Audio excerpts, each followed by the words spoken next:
Google open कर लेना है, सर्च बार में टाइप करना है पीएम आवास ग्रामीण लिस्ट।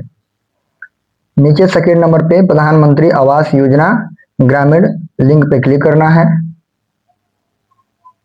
और 3 लाइन पे क्लिक करना है।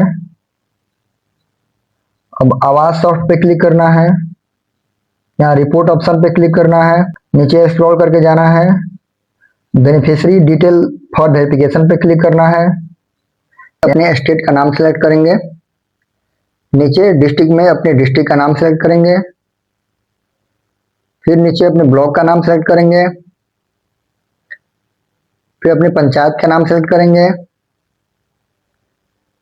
फिर आपको जिस वर्ष की योजना देखना हो उस वर्ष के सामने क्लिक करेंगे, फिर इनमें योजना का चुनाव करेंगे और नीचे कैप्चा कोड फिल कर देंगे। कैप्चा कोड भरने के बाद सबमिट बटन पे क्लिक करेंगे।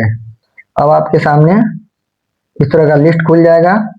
आप लिस्ट में अपना नाम देख सकते हैं और डाउनलोड पीडीएफ बटन पे क्लिक करके आप इसको अपने मोबाइल या लैपटॉप में डाउनलोड भी कर सकते हैं।